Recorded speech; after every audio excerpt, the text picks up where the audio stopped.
conversar acerca de la terapia antirretroviral. Siguiente, por favor. Vamos a tocar estos temas. Siguiente. Entonces, debido a la eficacia de la terapia antirretroviral, a la facilidad de su acceso, a el menor grado de efectos adversos de los medicamentos, la menor toxicidad, puede considerarse ahora a la infección por VIH como una enfermedad crónica tratable. ¿No? Si podemos comparar, ¿qué es mejor? ¿Tener diabetes o tener VIH? Definitivamente tener VIH. Uno toma bien sus medicamentos y el paciente va a estar bien por años. En cambio, diabetes sabemos que tenemos unos 20 años más o menos de vida, más o menos por ahí, hasta que nos tenemos que reemplazar el riñón, tenemos que ver de comprar el bastón para la ceguera o tener que comprar la prótesis para la pierna. No nos queda otra, es irreversible. En cambio, el VIH se puede controlar. Siguiente.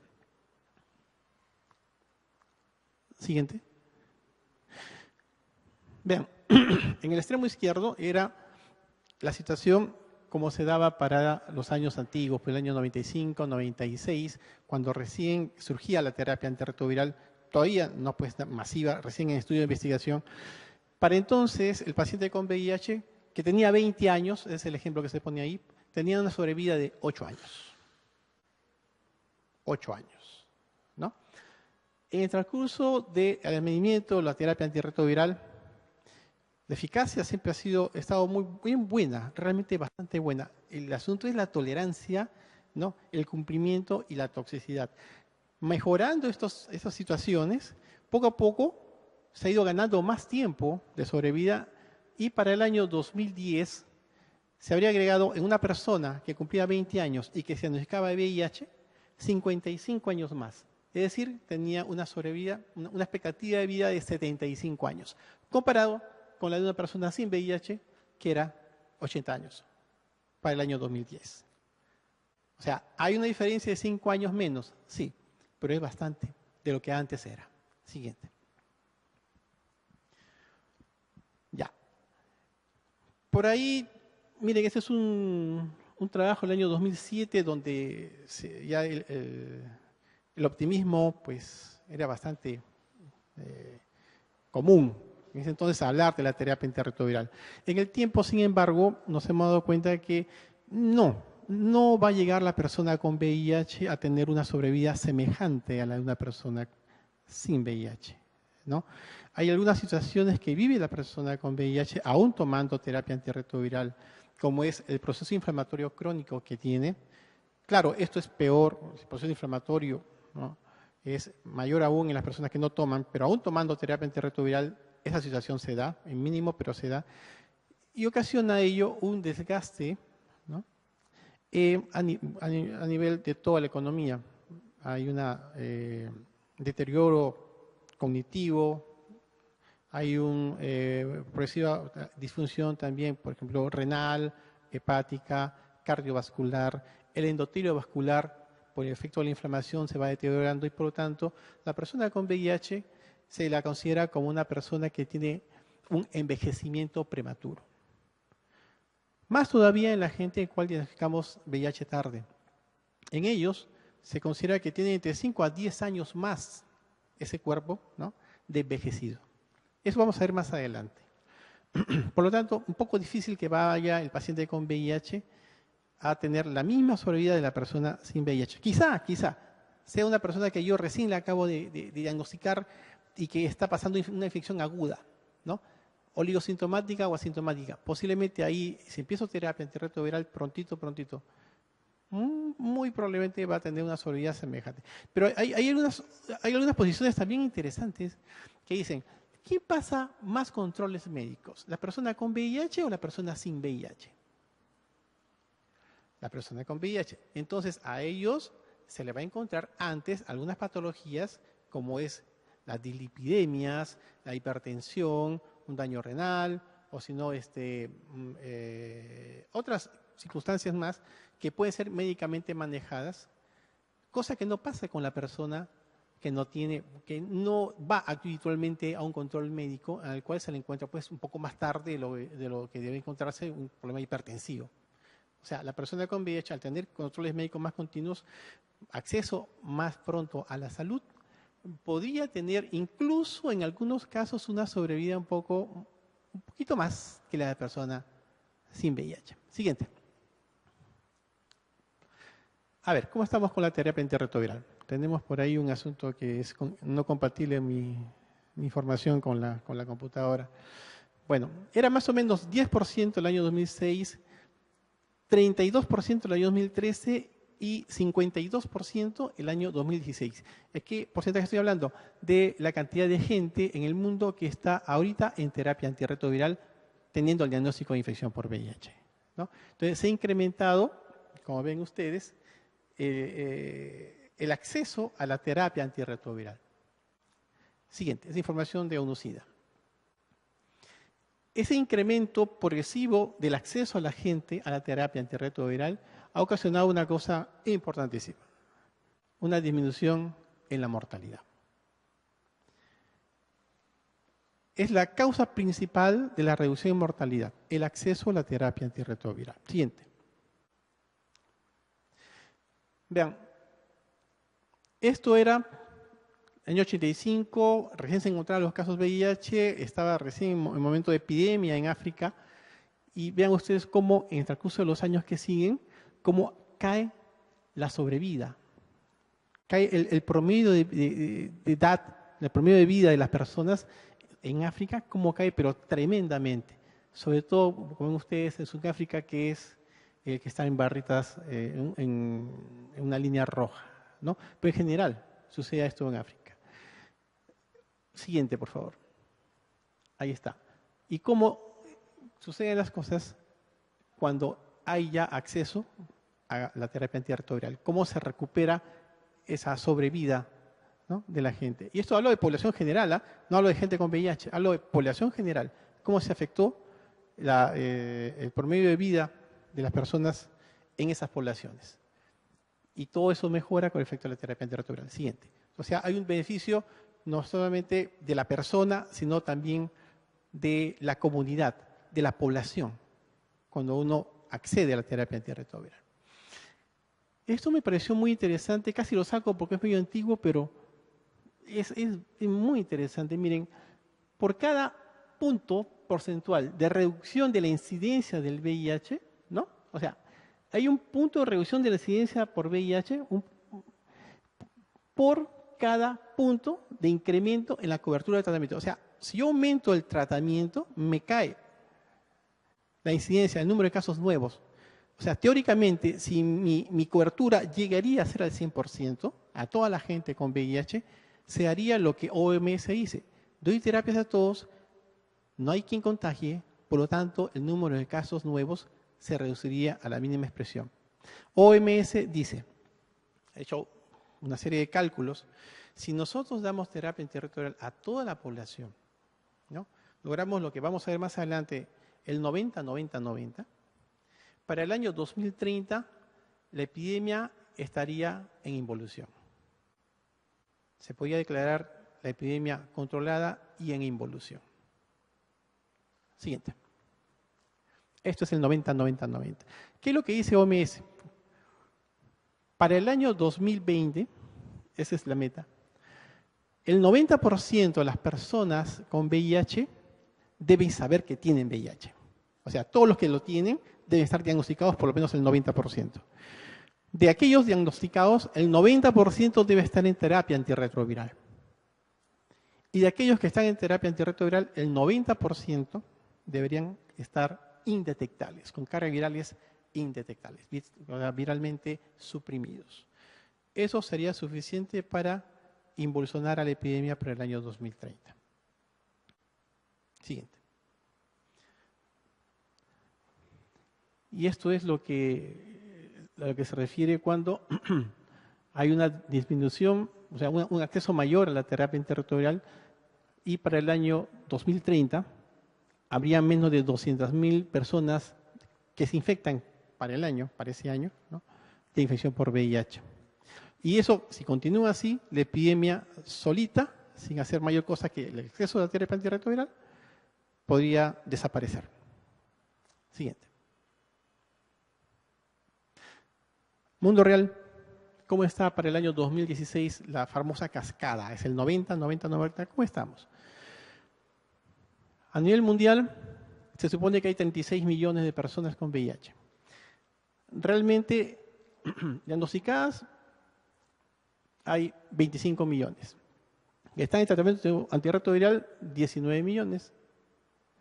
Y 16 millones las personas que se encuentran suprimidas con su carga viral. O sea, todavía tenemos un buen rango que nos falta alcanzar. Sin embargo, hay optimismo respecto a esto, ¿no? Los medicamentos antirretrovirales cada vez son, aparte de ser un poco más efectivos, son más seguros y están un poco también más a la mano, tanto en países desarrollados como en vías de desarrollo. Los medicamentos llegan a tener costos asequibles, lamentablemente no tanto los nuevos, pero sí los un poquito más, no tan nuevos y los más antiguos son ya fáciles, digamos así, de conseguir por parte de los estados para poder dar a su población. Siguiente. Perú. Vean ustedes nuestra curva de la mortalidad, muy interesante, ¿no? Empezamos terapia antirretroviral en el Perú el año, allá poco antes del 2000, algo así como 98, 99 en Salud, y MINSA el año 2004. Vean ustedes cómo la curva estaba del año 90, cómo la curva de la mortalidad se había incrementado tremendamente, llegando a un pico allá por el año 2002. O sea, antes y a partir del 2002 a 2004 ya había una estabilidad y con cierta tendencia a controlarse el número de casos nuevos de muerte por VIH. Cuando se empieza con fuerza con la terapia antirretroviral, ya más masivamente por parte del Ministerio de Salud, vean ustedes la mortalidad cómo cae. Eso tiene que ver, entonces, con terapia antirretroviral, pero también con un poco más de experticia de la gente que maneja a los pacientes con VIH. Y ustedes deben saber que el Perú está en el top 10, o sea, en los 10 países que más bajaron la mortalidad por VIH en el mundo. ¿Ya? Esos cálculos efectuados hasta el año 2015, más o menos. La información salió el 2016. Eso es bueno, ¿no? Y ven ustedes cómo a partir de 2010, cómo está el acceso a la terapia antirretroviral.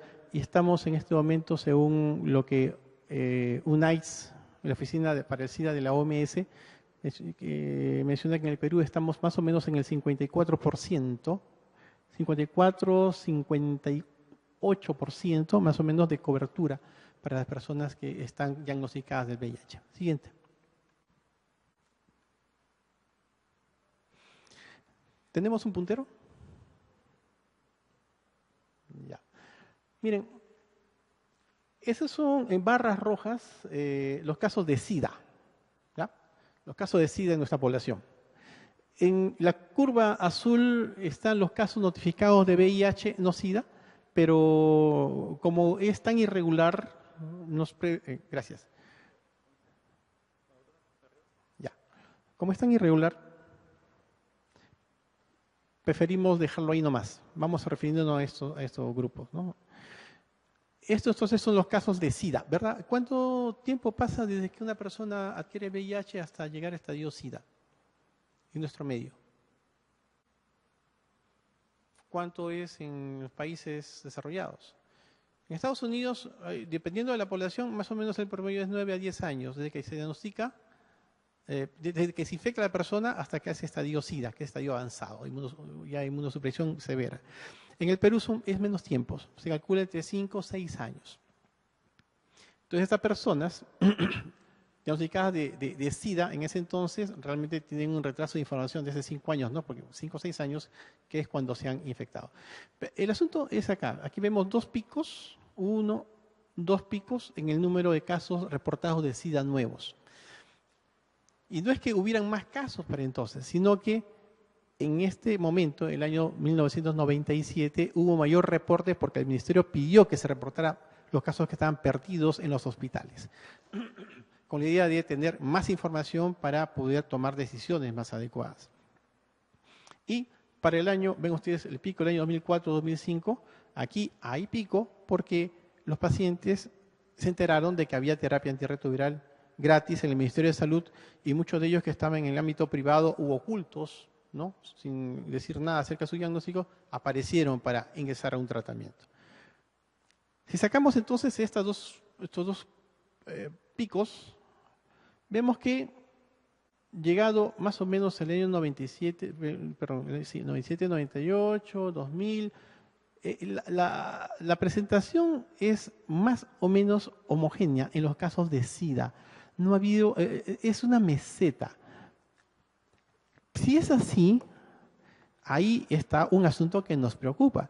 Porque si bien hemos visto que la mortalidad cae, y la mortalidad cae porque es un paciente que ya está diagnosticado y que necesita terapia antirretroviral, sin embargo, los casos nuevos no caen. Quiere decir que en nuestro país no estamos llegando a la cantidad suficiente de gente para poder reducir el número de personas que tienen cargas virales, ¿no?, detectables, y por lo tanto es que estas personas no contagien VIH. Es decir, no estamos actuando en la magnitud suficiente, pero eso no depende de los hospitales.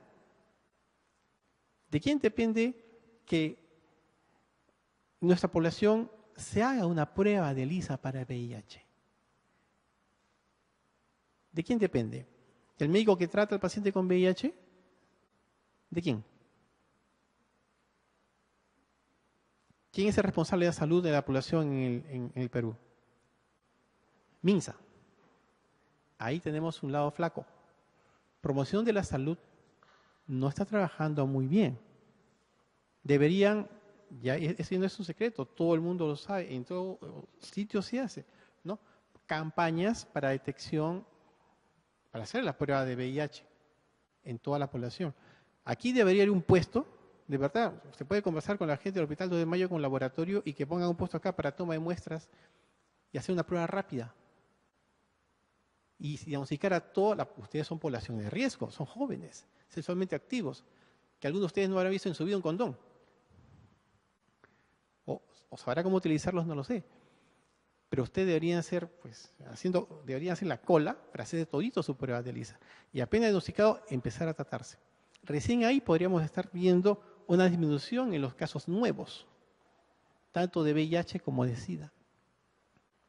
Siguiente. Algunas cositas basales respecto a la persona con VIH, ¿no? Ustedes se acuerdan, la persona con VIH se expone y luego de 1, 2, 3 semanas comienza a tener una carga viral de crecimiento exponencial. Esa carga viral que llega a varios millones por milímetro cúbico y después va, por efecto de la actividad de los anticuerpos neutralizantes, sobre todo, se va mitigando, se va controlando y después va cayendo, ¿no?, marca la preinfección por VIH. Esa persona puede ser síntomas en un 75% de veces. Esos síntomas, la mayor parte de veces, son cosas limitadas, fiebre, un poco de malestar, aftas orales, y ya en un grupo más pequeño de personas hacen una linfadenopatía, ¿no?, asociada a tos seca no productiva, un rash, cuadro febril, que es el síndrome mononucleósido, o también puede hacer infecciones oportunistas, o, por ejemplo, un síndrome de Guillain-Barré, que es más o menos raro, pero más común es una encefalitis viral, que el paciente puede llevarlo hasta el coma. No es mortal, pero sí golpea bastante a la persona, y después hay una recuperación, pues, casi completa, ¿no?, de su estado de salud. En este momento nosotros tenemos que ser siempre perspicaces. Una persona joven que me hace cuadro febril persistente, que me hace aftas orales persistentes, un malestar, un decaimiento, o me hace una infección oportunista, sin antecedente de VIH, que me haga una criptococosis o me haga una candidiasis oral, eso me indica que esa persona puede estar haciendo una infección aguda por VIH. Después de la infección aguda, la viremia cae y permanece estable un tiempo, y en el transcurso de los años que siguen, ya el fenómeno del reconocimiento inmune por parte de nuestro sistema inmunológico, y que está tratando de controlar el VIH, se ve vencido por la replicación persistente del virus y cae nuestro CD4, ¿no? Va cayendo progresivamente, inicialmente sin células por año, después ya, perdón, 50, 30 células por año, y después ya una velocidad mucho mayor, unas 100 células por año. Y si tenemos un nivel de 200 células, ya hablamos de estadio SIDA, ¿no? Y empiezan las infecciones oportunistas, más severas a aparecer ahí. El paciente ya está sintomático. Pero antes de tener sintomatología, antes de aparecer los síntomas, en todo ese periodo asintomático, hay una pelea constante entre el sistema inmunológico y el VIH.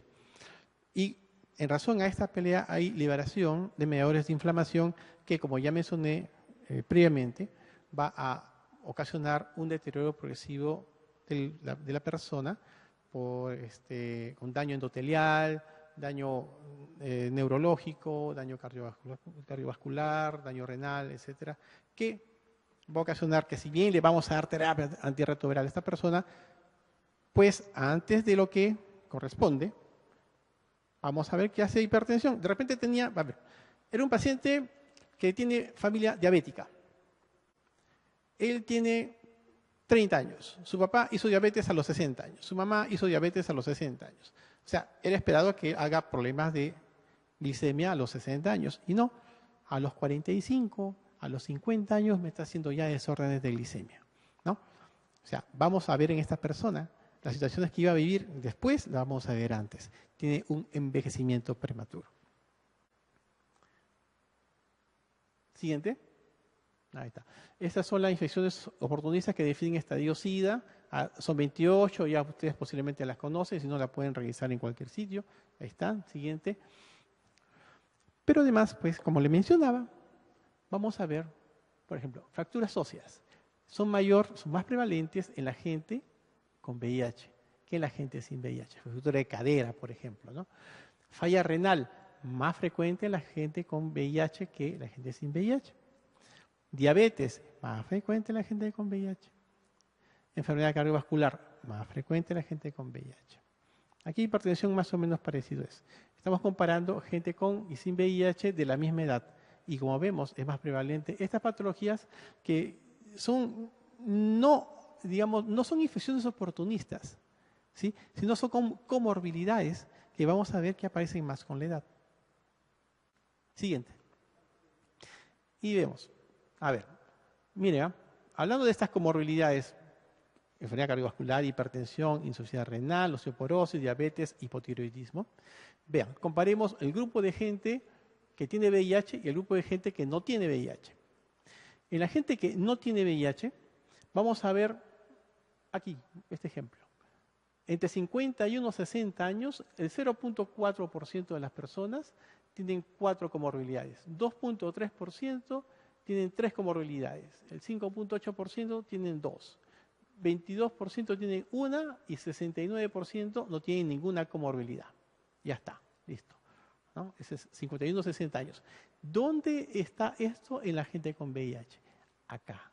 Se parece más o menos, ¿no? Como ven ustedes. Más o menos por ahí se parece. ¿Qué edad tiene esta gente? 40 años.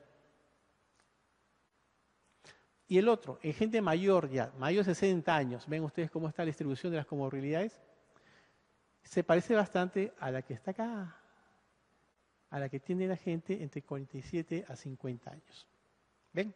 O sea, el doctor Arévalo no le está mintiendo, son cosas que estamos viendo. El paciente con VIH tiene un envejecimiento prematuro. Siguiente. Otras enfermedades no definitorias de SIDA, pero sí que ocurren como comorbilidades en la persona con VIH, hepatopatía crónica, cirrosis, insuficiencia hepática, hígado graso. Bueno, ya habíamos hablado de enfermedad cardiovascular, renal crónica. Las neoplasias no asociadas realmente al VIH, pero que se ven con mayor prevalencia en la gente con VIH en comparación con la gente que no tiene VIH, ¿no? Cáncer anal, cáncer hepático, cáncer de próstata, pulmonar, el linfoma Hodgkin, etc. Entonces, vamos a ver estas patologías en la gente con VIH. O sea, estamos superando ya las patologías oportunistas porque vamos a dar terapia antirretroviral. Pero ahora nos damos cuenta que tenemos que empezar la terapia antirretroviral lo más pronto posible, lo más temprano posible. Ya no es como en los tiempos que empezábamos a dar terapia, que tenemos que esperar que el paciente tuviera 200 de CD4, o en algún momento dijimos 350, o ya hasta hace unos 5 años o 4 años que era 500, ya no. De hace 3 años es un acuerdo de todos. Costó un poco más convencer a la gente de OMS, pero también OMS ya apoyó también la idea, es que la terapia antirretroviral se da a toda persona diagnosticada. No importa cuál es su estado de inmunidad, no importa cuánto CD4 tenga. Lo que tengo que hacer es evaluar adecuadamente a la persona y si veo que no tiene ninguna comorbilidad que amerite ser tratada, empiezo la terapia antirretroviral lo más pronto posible. En un documento que se ha plasmado trabajando en el Comité de Expertos del Ministerio de Salud, estamos poniendo de que la persona con VIH que acude para su atención y su evaluación, en una semana máximo debe estar empezando terapia antirretroviral, si no tiene ninguna comorbilidad, en una semana. Y lo que hacíamos antes, para empezar la terapia, una serie de evaluaciones, que pase que psicología, que pase servicio social, vamos a pasar eso ya para después que el paciente ya empezó, porque era un obstáculo, ¿no? Enlentecía el proceso de ingreso al paciente a la terapia. Ahora vamos a pasar eso, o vamos a aligerarlo y a pasarlo además después que el paciente ya esté en pleno tratamiento. Siguiente. La terapia antirretroviral. Siguiente. Entonces, ¿por qué vamos a usar terapia antirretroviral? Está plenamente documentado la importante disminución de la mortalidad de la gente, ¿no?, con infección por VIH. Y una sustancial reducción de infecciones oportunistas y cánceres secundarios. Y aquí la tercera cosa. El paciente con VIH que toma terapia antirretroviral y está indetectable, no contagia VIH. ¿Ya? Vamos a ver eso quizá un poquito más adelante, pero vamos a estar mencionando este tema en el transcurso de la charla. Siguiente. ¿Cuál es el objetivo de la terapia antirretroviral? ¿Qué es lo que va a marcar el hecho de que estoy dando terapia y el paciente está bien con su tratamiento? La disminución de la carga viral a niveles indetectables. Considerando que menos de 50 copias es el nivel de detectabilidad. Más allá de 50 copias hablamos de detectable. Menos de 50 copias hablamos de indetectable. Y entonces lo que quiero lograr es eso, el paciente con menos de 50 copias. Dependiendo del examen de laboratorio, habrá algunos que indican que el paciente tiene 39 copias, que tiene 21 copias. No importa, lo que importa es que tenga menos de 50 para yo decir que el paciente se encuentra virológicamente suprimido, ¿no? Y todas las cosas buenas aparecen a partir de ese punto. Como es la disminución de la morbilidad asociada a la infección por VIH, la prolongación de la sobrevida, la mejora de la calidad de vida, la restauración y preservación de la función inmune, aunque no al 100%, siempre va a estar de menos, siempre va a haber un hándicap ahí menor para nuestros pacientes. Miren, disminución de la aparición de cepas virales resistentes. Si el paciente está indetectable, no tiene virus que puedan mutar para ser resistentes y pasar a otras personas. Y finalmente, reducción de la transmisión de la infección. Siguiente. La supresión de la viremia también tiene el potencial de reducir los eventos cardiovasculares, renales y hepáticos asociados con la inflamación y la activación inmune de la viremia no controlada. Y el riesgo de neoplasias asociadas o no al VIH también puede reducirse al mejorar la inmunidad. Siguiente. Este es el virus. Lo importante para lo que vamos a comentar más adelante es que nuestro virus está formado por dos cadenas de RNA, tiene enzimas dentro de sí, dentro del virión, y está rodeado de una bicapa lipídica que procede del linfocito del cual surgió, ¿no? Es una manera que tiene el virus de escapar del reconocimiento inmune, al menos de forma parcial.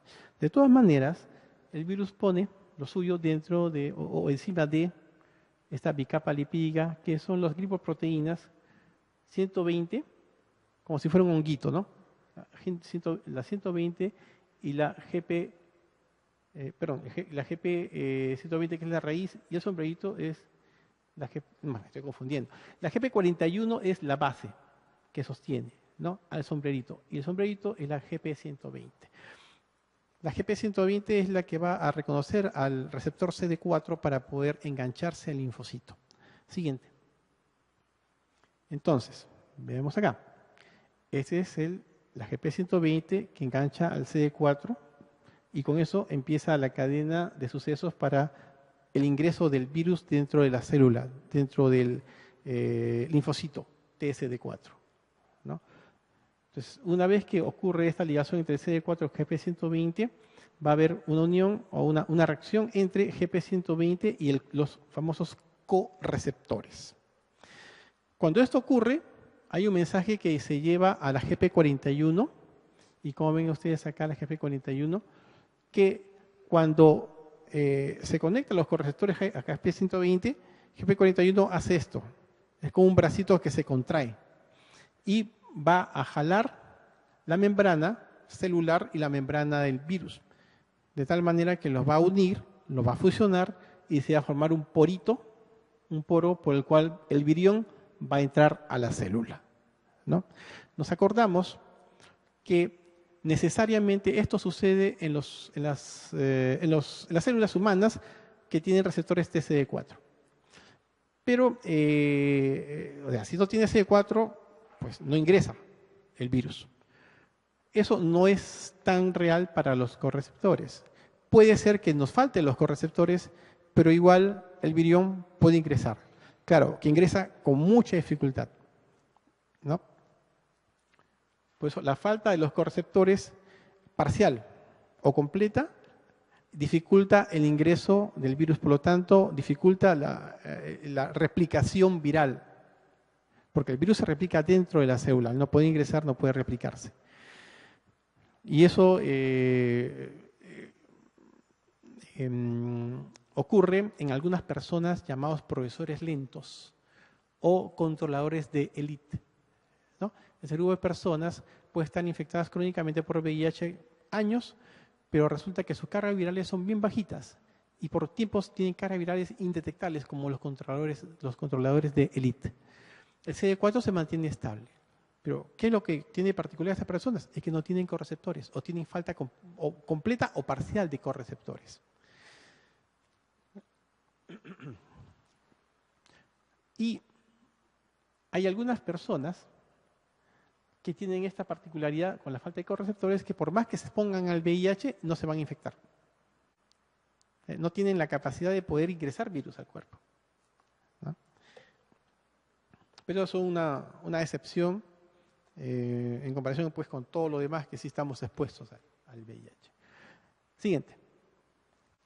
Entonces, una vez que ingresa, el virión se desnuda, deja libre las cadenas de RNA por efecto de la enzima transcriptasa reversa, va a copiarse virus DNA, partículas DNA, cadenas de DNA, a su vez va a formarse con también la transcriptasa reversa un complementario de DNA y la cadenita de DNA viral va a ingresar al núcleo del linfocito y por efecto de la enzima integrasa va a introducir este DNA proviral, pasando a ser ya parte del DNA del linfocito. Aquí hemos pasado por tres partes, por tres zonas. Esta de acá, la actividad de la integrasa que permite ingresar al virus, a la partícula viral, al genoma del linfocito. Podemos utilizar aquí medicamentos, fármacos llamados de la familia de los inhibidores de la integrasa, ¿no? Para lo que es evitar la actividad de la enzima transcriptasa reversa, tenemos dos grupos, dos subfamilias. Una de ellas es los inhibidores de transcriptasa reversa nucleósidos y otro es inhibidores de transcriptasa reversa no nucleósidos. Y antes tenemos los inhibidores de fusión, dos grupos. Uno de ellos que bloquea los correceptores por lo tanto tiene que ser una persona que tenga correceptores para que actúen esos medicamentos. Y otro grupo que actúa sobre la GP41. Ese mecanismo de pliegue del bracito del GP41 es bloqueado por una sustancia, por un medicamento llamado enfuvirtide, que vamos a ver y lo vamos a mencionar más adelante. Este linfocito, si está durmiente, no fabrica partículas virales, pero si es estimulado por presencia de otras patologías, como puede ser infecciones virales, infecciones herpéticas, citomegalovirus, uno de ellos, ¿no?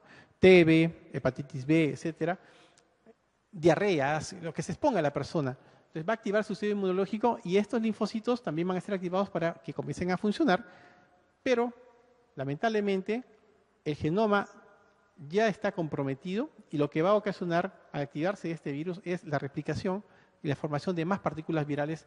Cuando sale el RNA mensajero viral, va hacia el sistema de Golgi y a través de eso aprovecha para formar partículas, porciones del virus que se van a después integrar cerca de la membrana celular y van a salir en forma de pequeñas gemaciones, ¿no?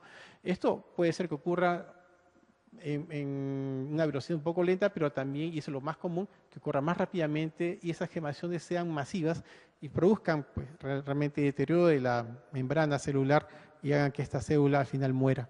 Este linfocito muere después de haber sido utilizado para replicar más virus. Y el virus pues sale para infectar otros linfocitos. Y así, esa es la cadena de hechos que hacen que la persona con VIH presente la replicación viral. Y esto ocurre pues en cantidad exponencial. Miles de millones de partículas virales son fabricadas cada día, ¿no? Y eso cuesta la vida de millones de CD4. Y eso es todos los días, ¿no? Y eso es lo que justamente ocasiona esta situación, el proceso inflamatorio crónico en la persona con VIH. Siguiente. Este es el grupo de medicamentos antirretrovirales que tenemos disponibles. Tenemos la familia de hidrógenos de taquitasa reversa, el grupo de los análogos nucleótidos, que los más utilizados anteriormente han sido la acidobudina, ahora ya está en retroceso, casi no lo usamos. Abacavir queda todavía para el uso y entricitabina se está utilizando cada vez más, reemplazando a la lamivudina. Dentro de la misma familia, pero ya análogos nucleótidos, está el tenofovir, disoproxilfumarato. Tenofovir disoproxilfumarato es el medicamento que más usamos ahora para empezar terapia antirretroviral y lo asociamos a la entricitabina. Entonces son dos de los tres medicamentos que vamos a utilizar en la terapia antirretroviral. El tenofovir alafenamida, el TAF, es una molécula hecha a partir del tenofovir habitual, pero para lo cual se va a necesitar menos cantidad de sustancia para poder tener la misma acción. Y eso va a hacer que los pocos efectos adversos que tuviera el tenofovir de disoproxilfumarato, que es lo que más usamos, que son daño a nivel óseo, de la mineralización ósea y daño de la función renal, sean limitadas a un grado mucho más pequeño y sea más fácil de usar. Entonces, en muy poco tiempo vamos a reemplazar al anterior, al TDF, por el TAF. Y dentro de los grupos también hidrógenos de taquitasa reversa no nucleócidos, tenemos a los medicamentos efavirenz, que es el que más usamos y el que generalmente viene asociado con el tenofovir más la entricitabina en una sola tableta. Como los tres medicamentos se pueden tomar una vez al día, se juntan los tres en una sola tableta y el paciente, pues, ese es el tratamiento actual. Una tableta al día. Esa una tableta al día lo estamos utilizando desde hace más o menos unos 4 meses, a pesar que a nivel mundial ya tiene como 8 o 9 años, ¿no? Eso era porque, bueno, había algunos inconvenientes por parte de la gente que estaba encargada de la compra de medicamentos para los pacientes. Y a nivel mundial, ¿cuál es el esquema de terapia antirretroviral que se está usando ahora? Todavía está el tenofovir, disoproxilfumarato, asociado a entricitabina y a dolutegravir. Dolutegravir es un medicamento que se usa una vez al día, pertenece a la familia de los inhibidores de integrasa, que es una familia muy interesante porque tiene una actividad muy potente, sumamente potente. En cuestión de días hace que la carga viral en el paciente caiga a niveles indetectables, ¿no? El primer medicamento que se empezó a utilizar ha sido el raltegravir, pero ya tenemos al dolutegravir próximo por el Ministerio de Salud a ser conseguido. Ojalá que pueda estar dentro del grupo de medicamentos que vamos a indicar de primera línea en el Perú. Porque dicho sea de paso, a nivel mundial todo el mundo está ya haciendo lo posible para conseguir dolutegravir para sus pacientes. Por la potencia, por la simplicidad y por la buena tolerancia de estos medicamentos, de estas combinaciones. Pero aquí está nuestro grupo de inhibidores de proteasa que tanto nos ha ayudado durante cuántos años. Pero ya son medicamentos que estamos dejándolo de costadito, porque son, no digamos pues muy tóxicos, los más antiguos sí eran bastante tóxicos, pero lo que quedan todavía, si bien le tenemos lo queremos mucho realmente, por ejemplo, lopinavir, ritonavir, es una asociación que nos ha salvado a muchos pacientes, pero tiene cierto nivel de toxicidad bastante pesadito, ¿no? A largo plazo, de lipidemias, sobre todo. Muchas interacciones con otros medicamentos, ese es otro problema. Nuestros pacientes, a medida que envejecen, van necesitando medicamentos para su diabetes, medicamentos para su hipertensión, medicamentos para sus dilipidemias, ¿no? Y resulta que muchas veces tenemos que revisar. Ahí hay aplicaciones que nos permiten ver interacciones entre los fármacos que el paciente está recibiendo y su terapia antirretroviral. Y vemos pues problemas, limitaciones al querer utilizar al grupo de los medicamentos inhibidores de proteasa. Lamentablemente, la mayor parte de los medicamentos inhibidores de proteasa tienen que ser utilizados junto con el medicamento ritonavir. El medicamento ritonavir se da a dosis no terapéuticas, pero sí se da a dosis suficiente para inhibir la función del citocromo P450 a nivel hepático. Al momento de estar bloqueando esa vía metabólica, si yo le doy entonces medicamentos, como puede ser el darunavir, lopinavir, latazanavir, fosaprenavir, estos dados a una dosis pequeña, más pequeña de lo que damos antes, como está bloqueado, no se metaboliza, se mantiene más tiempo en el cuerpo, ejerciendo su función. O sea, yo estoy dando menos dosis, entonces menos toxicidad por la menor dosis, pero resulta que va a estar más tiempo dando vueltas en el cuerpo el medicamento por efecto del bloqueo con ritonavir. Todos los medicamentos inhibidores de proteasa se tienen que utilizar con ritonavir, ¿no? Ya. Buenos medicamentos, pero estamos dejándolo para segunda o tercera línea, ya cuando ya hemos agotado los medicamentos menos tóxicos. Tenemos enfuvirtide, que es un medicamento interesante, pero que está cada vez usado menos porque se tiene que aplicar subcutáneamente 2 veces al día. Medicamento bastante caro, no surgió ninguna copia, ningún genérico, y por lo tanto ya hemos utilizado cada vez menos, ¿no? Y este medicamento Maravilo que tiene un uso realmente limitado, porque es solamente para los pacientes que desarrollan la presencia de virus que sean susceptibles a utilizar los correceptores CCR5. Se tiene que hacer una prueba para ver si el virus que tiene el paciente va a poder el medicamento funcionar, si se adhiere este virus al CCR5. Si no, si utiliza otra vía como CXCR4, no puede ser utilizado. O sea que no es para todos los pacientes, pero de todas maneras lo tenemos en nuestro armamento terapéutico, en nuestra vitrina, para poder utilizarlo en el paciente que está con fracasos a varios medicamentos y tengo que ver qué otras cosas puedo darle. Bueno, entonces, con todo esto yo trato de manejar el tema del VIH con el paciente, ¿no? Estos son los medicamentos antirretrovirales. Siguiente. La terapia antirretroviral. Ya. El TARP. Antes llamado Targa, ahora TARP. ¿A quiénes voy a dar? A todas personas diagnosticadas con VIH. ¿Ya? Recomendada en todos los pacientes con infección por VIH, independientemente del nivel de linfocitos TCD4. ¿Ya? Está recomendada para reducir la morbi-voluntariedad asociada, es nivel A1, y también para prevenir la transmisión. del VIH, ¿no? Evidencia A1. ¿Y en quiénes puedo utilizar con más mano abierta? En la gente, en madres gestantes, por ejemplo, en parejas sexuales, heterosexual, y en otro grupo de riesgo, incluido también hay gente homo. Siguiente.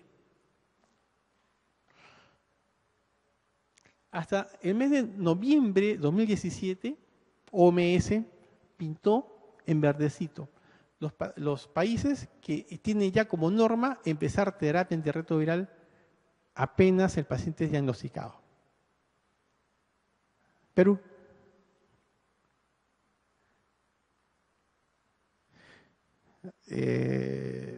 Siempre hemos tenido nosotros la queja de que el Ministerio de Salud es muy lento para todo lo que es procesos administrativos. En algún momento, miren, el año 2007 nosotros le dimos una nueva norma de manejo antirretrovirales al país, ¿no? En el año 2007. Recién lo publicó en 2012. O sea, todo el tiempo uno consulta la norma y la norma está más antigua, está desfasada. Así que ya hace más de un año hemos terminado nosotros de revisar la norma nueva, ¿no? Y hasta ahora no sale. Nos dicen que iba a salir para el 1 de diciembre, iba a salir ya para inicios de año y se demora. En la nueva norma hay cosas bastante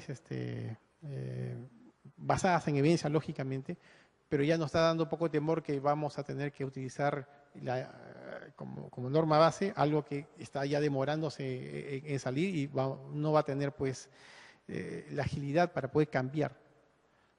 Tenemos este problemita entonces. Bueno, siguiente.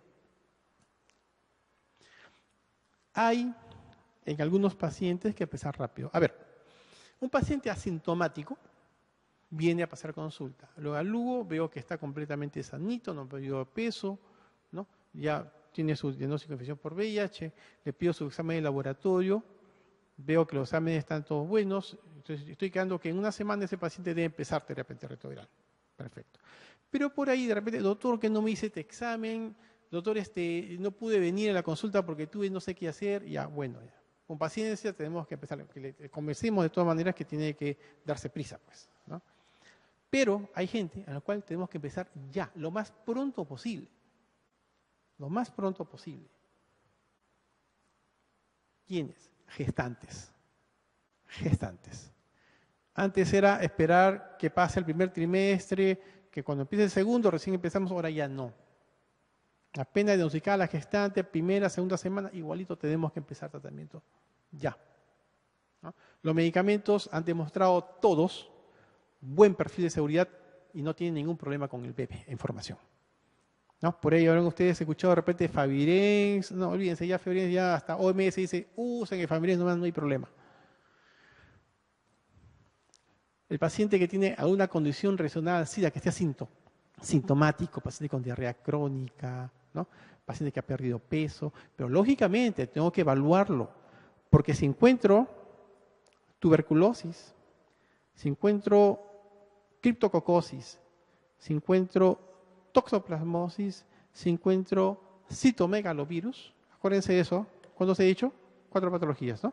Que son las más importantes respecto a la terapia antirretroviral. Toxoplasma, citomegalovirus, criptococo, tuberculosis. De acuerdo a ciertas circunstancias, yo tendré que empezar un poquito antes o un poquito después la terapia antirretroviral.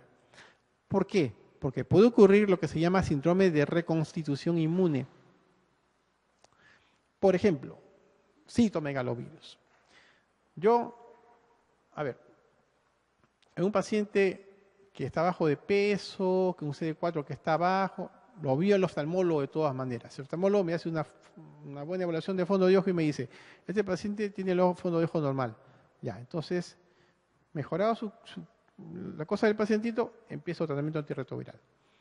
Pero si el oftalmólogo me dice, doctor, ese paciente tiene retinitis por citomegalovirus, debo empezar primero el tratamiento para la retinitis por citomegalovirus. Va a ser un grave error en un paciente que viene sintomático, ¿no?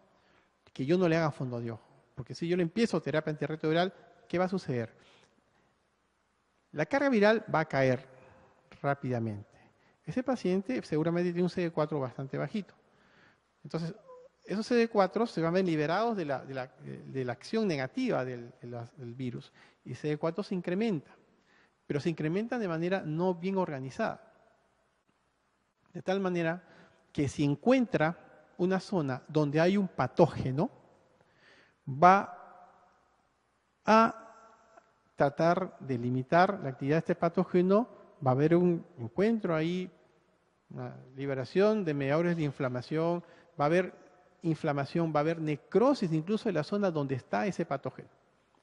¿Y qué zona es esa? La retina. ¿Qué voy a ocasionar? Que por querer empezar terapia antirretroviral rápido con ese paciente y no tuve la delicadeza de hacer lo que lo veo oftalmólogo, el paciente se va a quedar ciego. ¿Ya? Ese es un síndrome de recognición inmune. Puede aparecer también igual en tuberculosis. Y aún con tratamiento antirretroviral puede hacer esta situación de recognición inmune. Así que en algunos casos yo tengo que demorar un poquito. De todas maneras tengo que empezar un tratamiento para estos patógenos. Por ejemplo, para lo que es citomegalovirus, yo podría estar empezando terapia antirretroviral a partir de la tercera semana de que he empezado a dar tratamiento para citomegalovirus. En lo que es toxoplasma, a partir de la sexta semana. En lo que es criptococo, a partir de la sexta semana. En lo que es TB, dependiendo de cuánto tenga el paciente CD4. Si tiene un CD4 menor a 50, o sea que tiene un CD4 bajo, el paciente puede estar expuesto a cuántos patógenos. Tengo de empezar la terapia antirretroviral dentro de las 2 primeras semanas de que he empezado el tratamiento para TB. Pero si el paciente tiene más de 50 de CD4, o sea, puede aguantar un poquito, ¿no? Elaborarse un poquito la terapia antirretroviral para prevenir el síntoma de recognición inmune, puedo empezar el tratamiento a partir, o sea, dentro de las 8 semanas, no dentro de las 2 semanas como es menos 50. Cuando es más de 50, dentro de las 8 primeras semanas de haber empezado el tratamiento para TB. ¿Ya? ¿Qué otras situaciones hacen que empiece más pronto la terapia antirretroviral?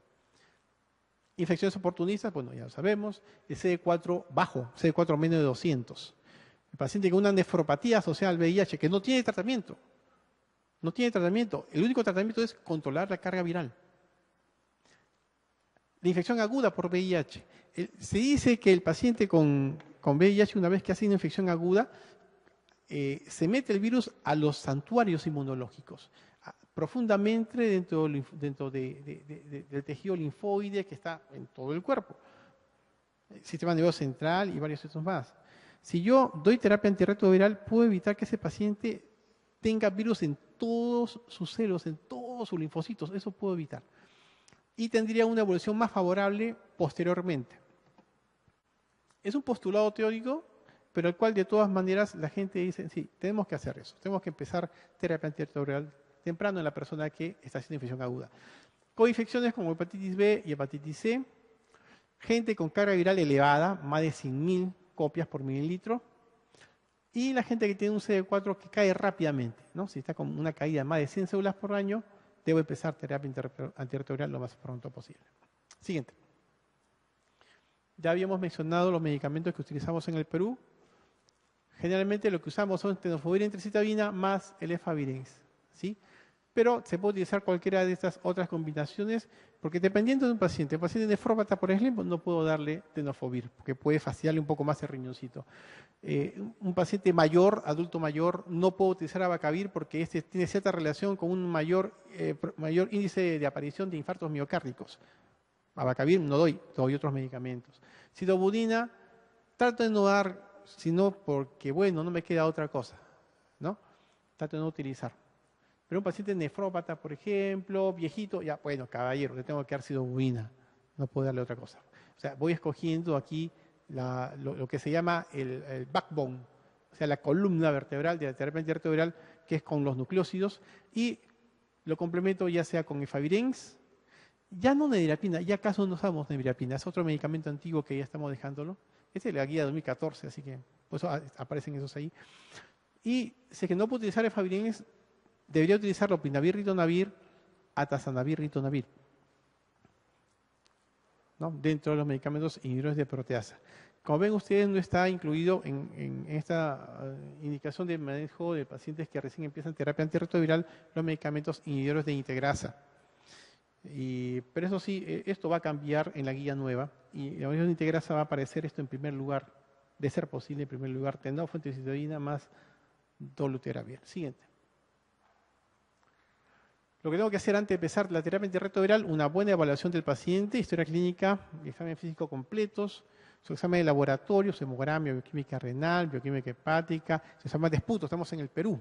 Están rotando unos amigos chilenos acá en el servicio y estamos enseñando acerca de TB, porque ellos no ven pacientes con TB, y ese es nuestro pan de cada día. ¿No? Vaciloscopía de esputo, placa de tórax a todos los pacientes. Perfil de lípidos podemos hacerlo en el camino. No es un condicionante para dar terapia antirretroviral, no. Empecemos tratamiento, aunque no me venga todavía el perfil de lípidos. El examen de orina tenemos que pedirle para ver cómo está ese riñón, si está eliminando proteínas o no. El conteo de CD4, la carga viral, basal, y las serologías para sífilis, hepatitis B, C, y de ser posible también HTLV1. Siguiente. Su fondo de ojo, paciente sintomático CD4 menos de 100, y tiene que ser evaluado por el equipo multidisciplinario. Como le mencionaba, esto era la condición antes de empezar terapia antirretroviral, pero ahora es la condición que tiene que cumplir el paciente ya estando en la terapia. Ya no me voy a demorar en empezar tratamiento porque todavía falta que lo vea el asistente social o que todavía falta que lo vea el psicólogo. Y esto es importante, asegurar la comprensión de los esquemas de tratamiento y la herencia. La herencia es nuestro enemigo. O sea, no la herencia, sino la mala herencia. La principal causa de fracaso en el paciente con terapia antirretroviral es el mal cumplimiento del tratamiento, ¿no? Y un sistema de atención de la terapia antirretroviral malo se puede medir por su índice justamente de fracasos al tratamiento. Significa que al paciente no se ha logrado convencer. Claro, que siempre va a haber un porcentaje de que el paciente, por más que uno le hable, no va a entendernos o no va a querer entendernos, ¿no? O de repente no ha hecho carta de diagnóstico, no ha hecho todo lo que pasa a una persona para aceptar una patología. Y por lo tanto va a tomar mal su terapia antirretroviral. Pero si ese porcentaje es mayor de 20%, 25%, pues estamos pésimos y lamentablemente estamos ahorita mal en los sistemas de atención de la terapia antirretroviral en los hospitales de Lima. Porque estamos nosotros como los bomberos, pues asumiendo toda la responsabilidad del manejo del paciente, y esto es masivo, y si se quiere hacer despistajes a toda la población, va a haber mucho más gente para poder ingresar a terapia antirretroviral. Los hospitales ya no nos damos abasto. No nos damos abasto. Así que se está haciendo ahora. Se va a empezar a partir del próximo mes capacitaciones para que los centros de salud puedan empezar terapia antirretroviral. ¿No? Todavía hay un grupo de infectólogos que se espantan de que los centros de salud pueden empezar terapia antirretroviral. Y no es así, no es tan difícil. Tampoco somos dueños de los pacientes, ¿sí? Tenemos que hacer que la gente esté, los personal de salud que trabaja en los centros de salud estén capacitados, sí es nuestra responsabilidad. Y tenemos que derivar a nuestros pacientes que están en los hospitales. Tenemos por lo menos un 80% de los pacientes que acuden al hospital para la terapia antirretroviral son pacientes crónicos que están lo más felices, están tranquilos tomando sus pastillas, asintomáticos. ¿Y qué hacemos en un hospital con un paciente asintomático? No, pues, que vaya a un centro de salud que se atiende ahí. Nosotros debemos ver los problemas, ¿no? Estamos ahogados en el paciente sanito, que va tomando sus pastillitas bien tomadito. Y está quitando cupo ese paciente a una persona con un nuevo diagnóstico, que tenemos que empezar tratamiento, tenemos que evaluarlo bien para poder empezar, o un paciente sintomático, un paciente que está malito, que tenemos que evaluarlo adecuadamente. Siguiente. Aquí también va a haber ciertos cambios. La evaluación clínica del paciente va a ser mensual. Bueno, según la norma del año 2014, habla sobre que debe ser mensual el primer año y después cada 2-3 meses. Nuestros pacientes crónicos, que están muy bien, nosotros en el hospital lo vemos cada 6 meses. No lo vemos cada 2-3 meses, lo vemos cada 6 meses. ¿Para qué verlo tan seguido? Si el paciente está bien y está tomando bien sus medicamentos, ¿no? Y eso es lo que ya la nueva norma menciona, cómo se va a manejar el tema. Lo que es la carga viral como es lo que me va a medir cómo va el paciente, eso sí, definitivamente tengo que pedirle al paciente basal, le pido al tercer mes, le pido al sexto mes y de ahí cada 6 meses. Eso sí, ni hablar, no hay cambios. Pero en lo que es CD4 sí.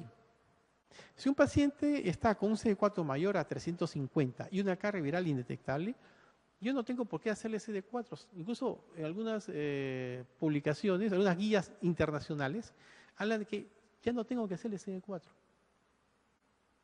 Que no va a caer el CD4, porque la carga viral es indetectable. El CD4 va a estar siempre aumentando de poquito en poquito, ¿no? El CD4 también se le dice al paciente, no es que esté haciendo una línea, el CD4 tiene oscilaciones. Un tiempo va a estar un poquito más arriba, un tiempo va a estar un poquito más abajo. Eso nomás voy a tener cierto cuidado de observarlo si el paciente tiene un CD4 menos de 350. Pero si un paciente con 500, con 600, con 1000 de CD4, únicamente carga viral. Siguiente. Y en el seguimiento, como siempre, su hemograma, la prueba de función hepática, prueba de función renal, su glicemia, su perfil lipídico. Siguiente. ¿Cuándo voy a suspender la terapia antirretroviral? Bueno, el médico únicamente puede suspender si es que hay un evento adverso severo producido por el medicamento, como puede ser un rash, por ejemplo, por efavirenz, ¿no? Un síndrome de reconstitución inmunológica también que pueden poner en peligro la vida del paciente, ¿no? Por ejemplo, el paciente está con criptococosis o estaba asintomático, digamos. Estaba asintomático, le empezó a terapia antirretroviral y resulta que tenía escondidito criptococo. Y empieza a hacerme el cuadro clínico, ¿no? Con un edema severo. No solamente hipertensión endocrinal, sino edema severo, encefalítico.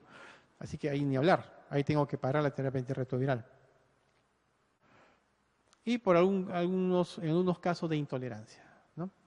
De todas maneras, la idea es no suspender terapia antirretroviral a menos que sea plenamente necesario.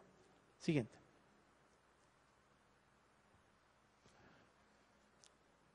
Siguiente. Esto es una lista de algunos eventos adversos. Antes era un monstruo que nosotros mostramos de efectos adversos, sobre todo los medicamentos antiguos. Ahora son menos, más fáciles de tomar, menos tóxicos. Sidobudina siempre queda, es el más antiguo y el que hasta ahora seguimos administrando, ¿no? Sidobudina es mielotóxico. Y por lo menos un 5%, 6% de los pacientes hay un grado de moderado a severo de mielotoxicidad, sobre todo anemia. Y más en los pacientes que tienen un CD4 bajo, los pacientes sintomáticos, ¿no? Y eso sí, en todos los pacientes, un poco de náuseas, vómitos, dolor epigástrico, gastritis producido por el medicamento. Bueno, al final la mayor parte de los pacientes lo toleran, pero hay un grupo de que no puede, está con náuseas y vómitos persistentes, tenemos que ver otro medicamento al cual cambiar. Abacavir es un medicamento bueno, pero es medio débil y tiene también una mala costumbre de dar síndrome de hipersensibilidad.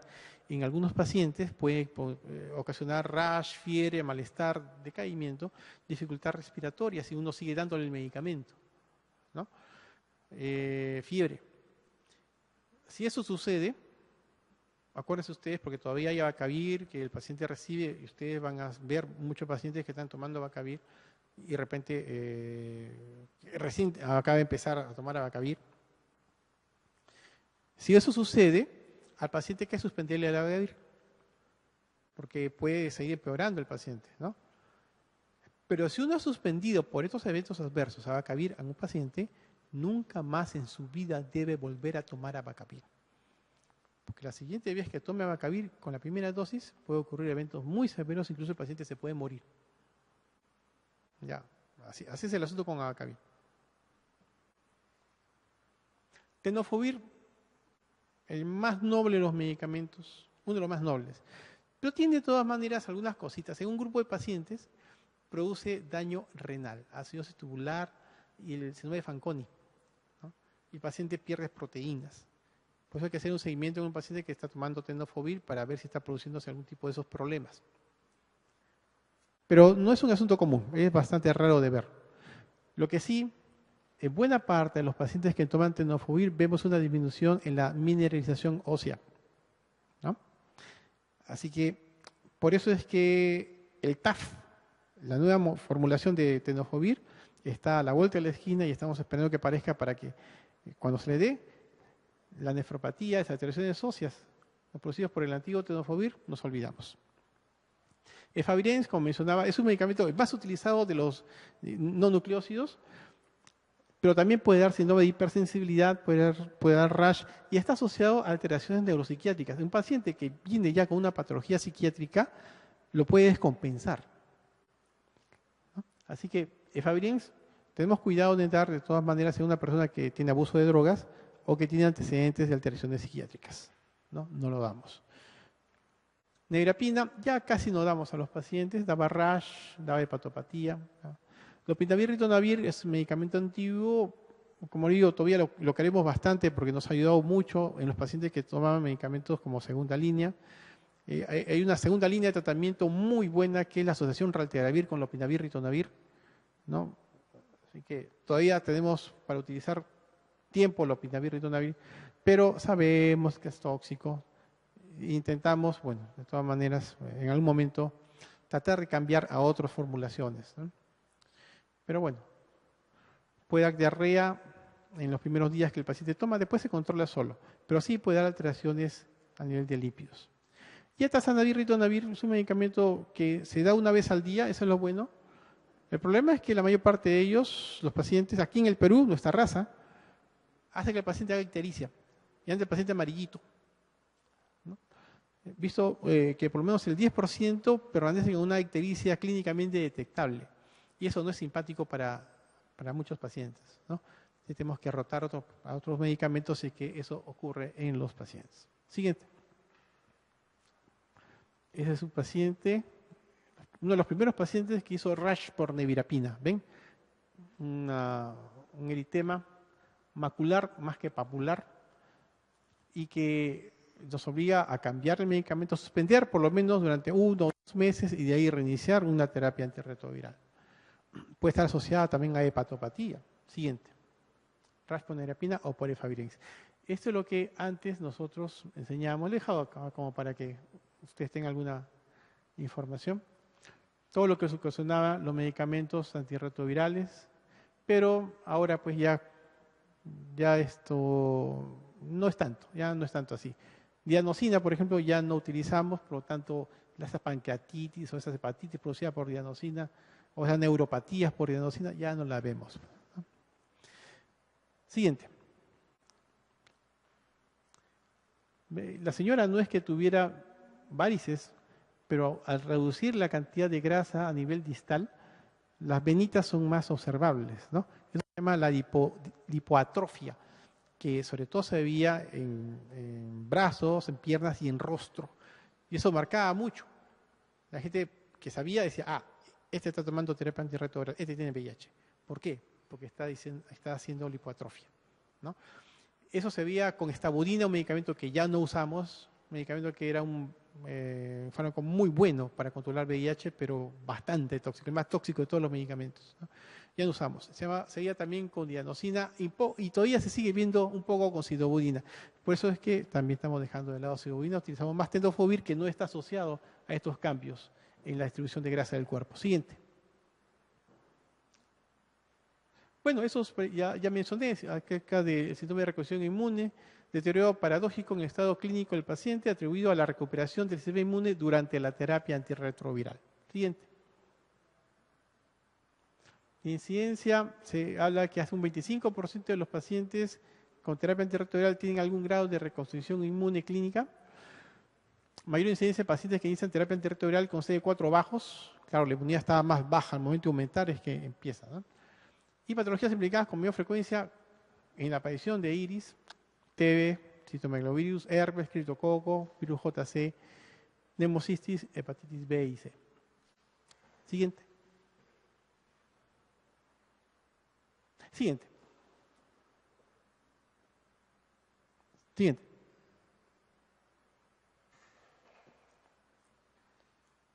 Bueno, el manejo de la reconstrucción inmune es el manejar, lógicamente, bueno, primero, hacer un diagnóstico adecuado. ¿Qué patógeno tenemos al frente, ¿no? En el cual está reconstituyendo la persona? Como le decía, si el estado del paciente es tal que puede estar haciendo peligro su vida, debemos suspender la terapia antirretroviral. Si no, continuamos. Mientras estamos buscando el patógeno, lo encontramos y lo empezamos a tratar.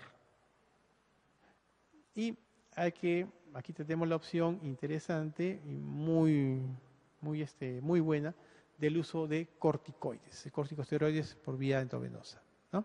Con esto podemos mitigar esa reconstitución inmune. Siguiente. El fracaso de la terapia antirretroviral, ese es nuestro fantasma que tenemos ahora.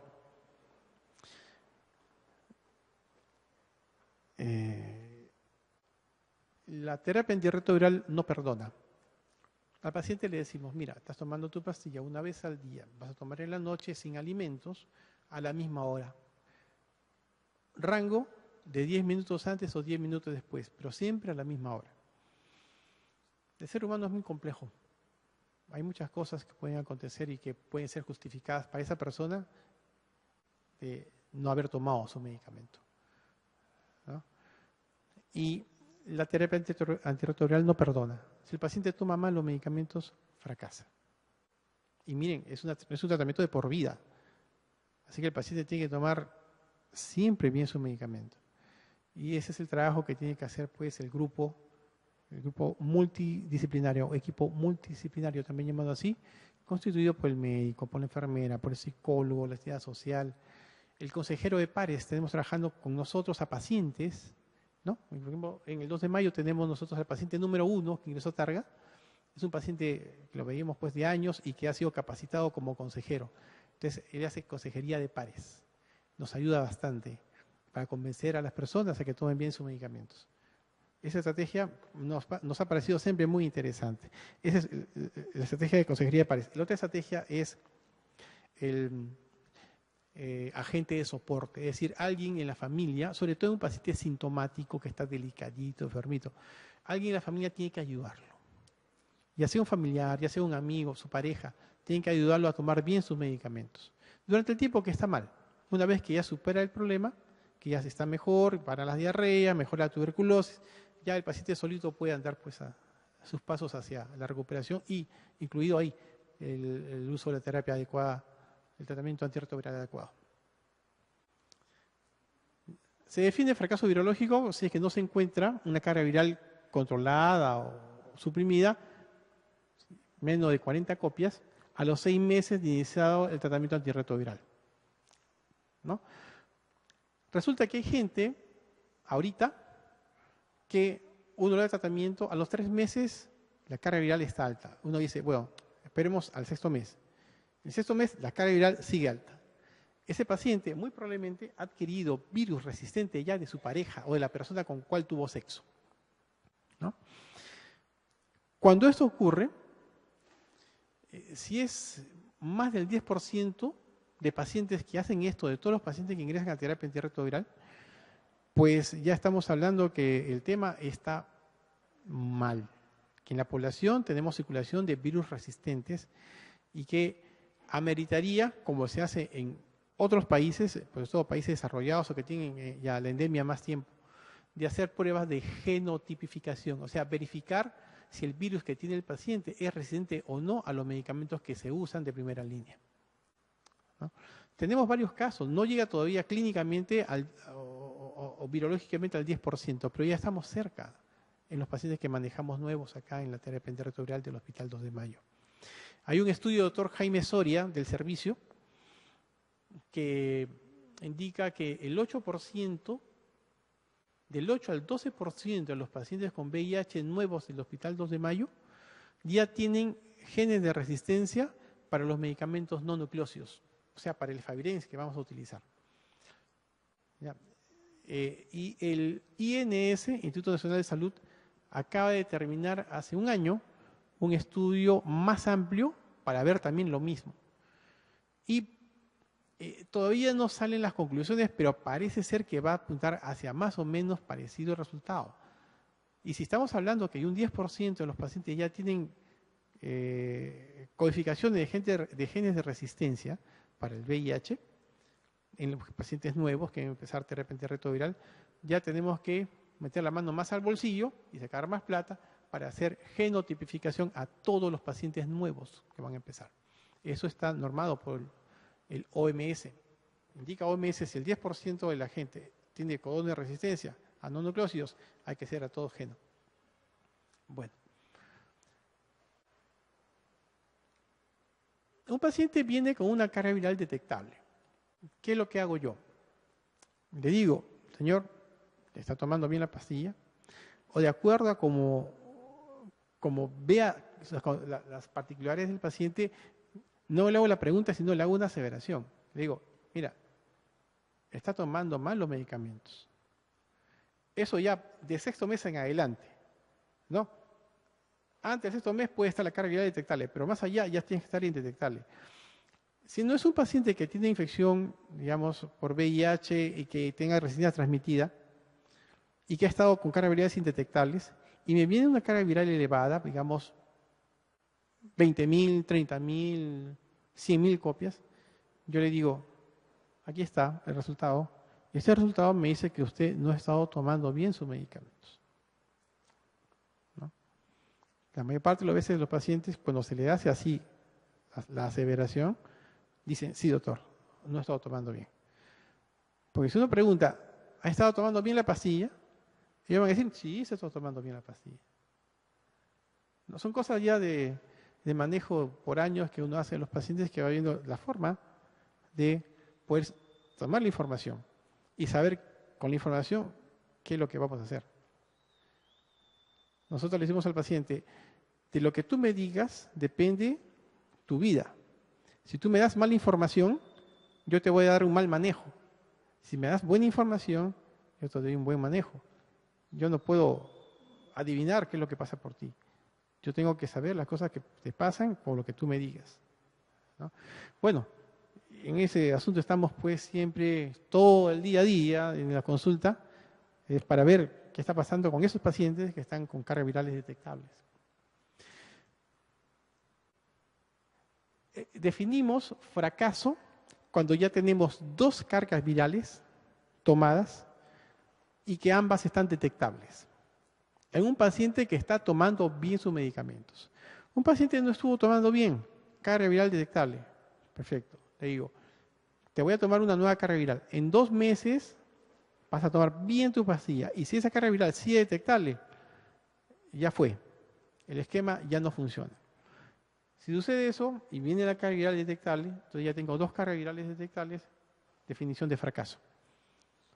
¿Qué es lo que le tengo que hacer a ese paciente? Aparte de seguir insistiendo que siga tomando su pastilla, que por más que no le funcione al 100%, algo está haciendo para controlar el virus, le digo, vamos a tomarte de acá unos días, 2 o 3 días, la prueba de genotipificación, para saber a qué medicamentos ese virus todavía permanece sensible. Y con eso, escoger qué medicamentos antirretrovirales le tengo que indicar como un segundo esquema. Siguiente. Causa de falla a la terapia antirretroviral. Son múltiples las causas, ¿no? Por adherencia debido a aspectos sociales personales, aspectos del esquema antirretroviral, toxicidad, un nivel insuficiente de droga en sangre, potencia subóptima, dosis subóptimas, ¿no? O pacientes al cual se le dice, no debes tomar tu pastilla con alimentos, el efavirenz, por ejemplo, y el paciente lo toma con alimentos, ¿no?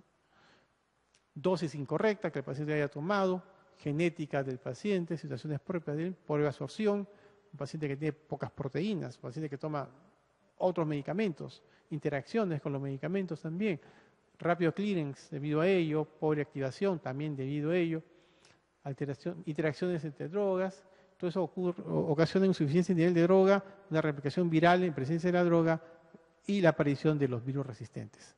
Y por lo tanto, falla el tratamiento, ¿no? O puede ser que el virus resistente de frente haya venido después de la exposición de la persona a su pareja con VIH y que éste le haya transmitido un virus naturalmente resistente. Siguiente. Sin embargo, lo anterior, esto es lo más importante en la persona.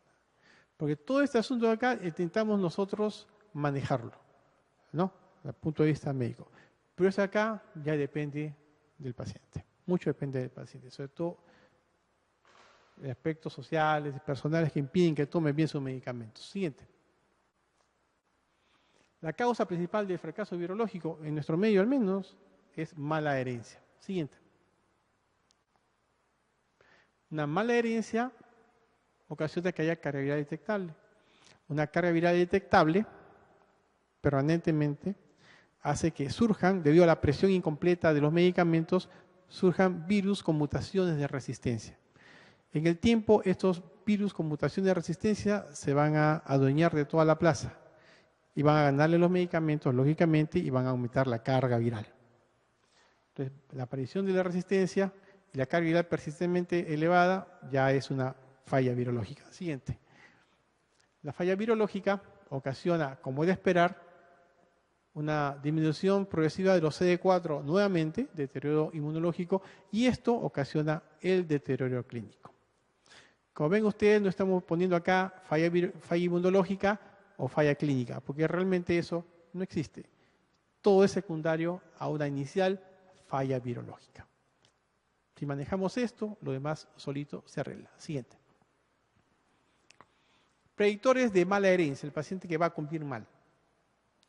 ¿Cuáles son estos pacientitos? Pacientes con bajo nivel educativo. Y eso abunda lamentablemente en nuestro medio, en nuestros pacientes. Daño cognitivo por VIH, por la edad o por otras patologías. Situaciones psicosociales como la depresión, polisoporte familiar, social, estrés, demencia, psicosis, abuso activo de sustancias, estigma, discriminación. Dificultades para tomar la medicación. No puede pasarla, soreado no adecuado, falta de refrigerador, cuando doy ritonavir, por ejemplo, etc. Factores de pobre adherencia. Siguiente. Estos son los virus sin presión de medicamento. Empiezo tratamiento antirretroviral, desaparecen o llegan hasta un nivel indetectable. Entonces, éxito del tratamiento. Pero si doy medicamentos no efectivos, parciales, o el paciente ya toma medicamentos de forma no adecuada, lo que va a suceder es que, debido a la baja presión de los medicamentos, van a surgir virus resistentes, ¿no? Van a mutar hacia virus resistentes y al final, por más que estoy dando medicamento, igualito va a haber gran cantidad de virus, la mayor parte de ellos virus resistentes. Siguiente.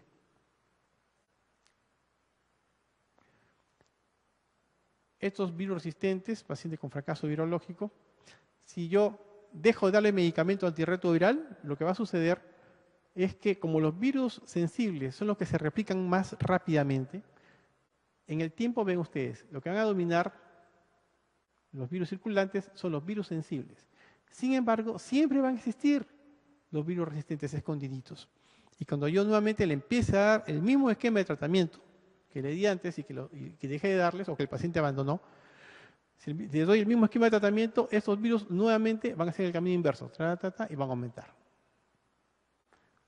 La resistencia es para siempre. Un virus que tiene una mutación, esa mutación nunca desaparece. Por más que después, cuando llega a las siguientes genotipificaciones, resulta que desapareció la mutación. No, esa mutación nunca desaparece, siempre está archivada. Siguiente.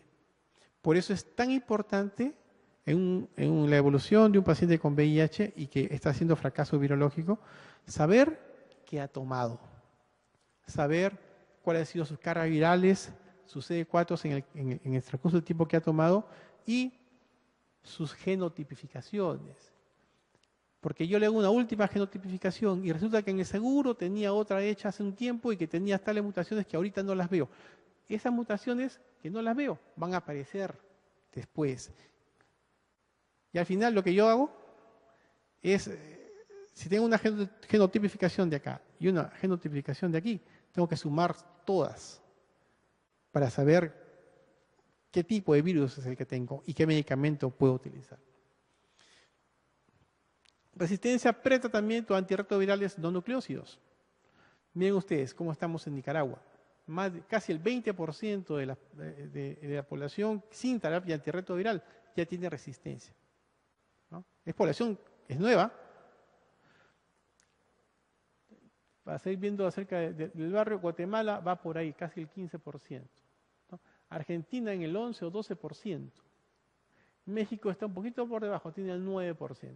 Y Brasil que tiene alrededor de 750.000 personas con VIH y como 500.000 de personas en terapia antirretroviral, cantidad de gente, tiene una resistencia del alrededor del 8%. Colombia va por ahí, 7-8%. Y nosotros posiblemente estamos más o menos como el nivel de México o de repente como el nivel de Argentina.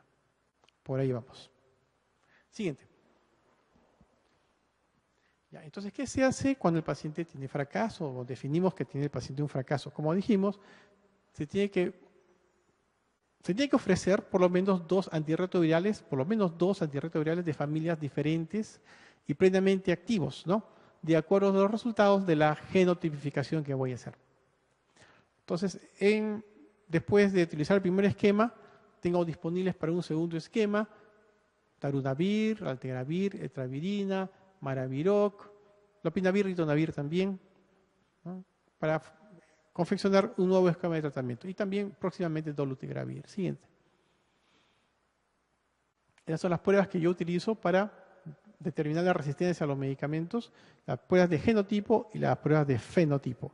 Lo que utilizo comúnmente, porque es más barato y más rápido, porque PCR se puede hacer fácil, sin tener demasiado parafernalia de laboratorio para poder hacerla, porque ahora son máquinas pequeñas nomás, puede ser genotipo con PCR, ¿no? Fenotipo, si bien el fenotipo es el patrón oro, porque se basa en el cultivo y en enfrentar a los cultivos virales concentraciones crecientes de medicamentos antirretrovirales, que es lo que se tendría que hacer, es tan caro, es costoso, ¿no? Y es lento. Así que lo mismo, casi lo mismo, es muy representativo lo que yo hago cuando utilizo el genotipo. A ver, ¿qué es lo que tengo que hacer con el genotipo? Siguiente. Esta es una prueba de genotipo que me publica el Instituto Nacional de Salud, ¿no? Ahí está el nombre del paciente, los datos, y acá abajo me pone que notificación del VIH, y aquí, dentro del grupo de inhibidores nucleócidos, no nucleócidos de actividad reversa, me apareció la resistencia, los codones de resistencia K103N e Y18L. Esto codifica resistencia, miren ustedes, alto nivel para efavirenz, para nevirapina y para rilpivirina. Y un nivel de resistencia discreto a etravirina, ¿no? O sea, eso tengo que yo saberlo, yo tengo que saber interpretarlo, pero me ayuda el INS con esta información que ellos lo han comparado con el protocolo de la Universidad de Stanford. Siguiente. De todas maneras, con lo anteriormente visto, yo no indicaré a ese paciente ningún medicamento de los que están ahí 4 listados, ninguno. Inhibidores de proteasa, vean ustedes, no hay ningún codón de resistencia. Por lo tanto, todos los medicamentos en este paciente que ha fracasado en primer esquema de tratamiento, que estaba tomando tenofovir, entricitabina, efavirenz, resulta que puede dar cualquier inhibidor de proteasa, porque todos están plenamente activos. Buena noticia. Siguiente. Y dentro de los medicamentos que voy a utilizar para el backbone, para la columna vertebral del tratamiento, ¿qué tengo acá? Tengo problemas bien serios, porque ha aparecido la famosa mutación K65N que me mata casi todos los medicamentos. ¿Ven ustedes? Ahí estamos fritos. Queda por ahí sidobudina, pero yo sé que sidobudina con una sola mutación nomás va a perder actividad. Así que prefiero dejar de utilizar estos medicamentos y lo que tengo que hacer es lo siguiente. Voy a asociar el medicamento raltegravir, medicamento nuevo, no se ha utilizado en el paciente, no hay información de resistencias a nivel nacional. Lo asocio eso al medicamento lopinavir, ritonavir. Es una muy buena combinación y con eso el paciente va a estar muy bien. Entonces, ya me ayudó INS en determinar qué medicamentos puedo utilizar. Pero también puedo hacer un copy-paste de esta información y la pego, siguiente.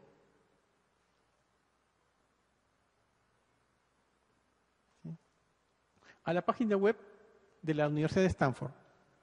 Me pego esas mutaciones, las pongo acá, y abajito está un clic en el dato que dice analizar, siguiente. ¿Y qué me aparece? Me parece lo mismo, pero lo bueno es que esta información está más actualizada y me ayuda en lo siguiente, vean ustedes.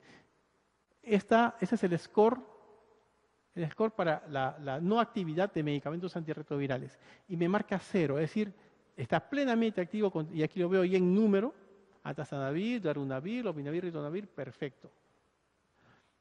Siguiente. Y aquí me pone el score de los otros medicamentos antirretrovirales y vemos acá que ya está para la tristeza el score. Ya sé, con más de 10, ya yo prefiero no utilizar un medicamento, y aquí vemos que tenofovir está con 30, ¿no? Tenemos aquí abacavir está con, no veo bien, parece 30 también. Los no nucleócidos están todos para la desgracia, 120, 120, 60. Con eso ya puedo establecer una graduación. Y eso me ayuda, sobre todo en pacientes que están en fracaso, a un segundo esquema. Cuando ya estoy quemado casi todos los medicamentos y ya tengo que sacar de donde sea medicamentos, aunque sean de actividad intermedia. Me ayuda bastante eso. Pero bueno, menos mal que por lo pronto en nuestro medio, en nuestro querido Perú, todavía no tenemos esos casos extremos. Todavía. Siguiente. Es cuestión de esperar. Y algunas cosas, lo que ya había mencionado. Terapia antirretroviral y reducción de la transmisión sexual del VIH. Tratamiento es prevención. Va a la consulta una paciente que tiene 34 años y le dice, doctora, doctor, tengo 34 años. Quiero tener mi hijo. Paciente VIH positiva, carga viral indetectable. ¿Ya? Esa pregunta, si le hacen a nuestros amigos ginecostetras, ellos sacan un palo en la cabeza a la paciente. Eso lo hacen. ¿No? Tiene una visión paternalista todavía de la persona. Sin embargo, nosotros sabemos bien, uno, es un derecho de la mujer, tener bebés. Pero ahora pueden ejercerlo con tranquilidad. Porque si está tomando bien su terapia antirretroviral, la posibilidad de tener un niño con VIH, ¿cuánto es? ¿Alguno de ustedes sabe? ¿Cuál es el riesgo de tener niño con VIH esa señora que está tomando terapia antirretroviral desde antes de embarazarse, está buscando embarazarse? ¿Cuál es? 0.5%. 0.5%. Así que hay que darle la mejor información, hay que decirle bien clarito las cosas que tiene que hacer para tener a su bebé con tranquilidad, bien hecho, todo.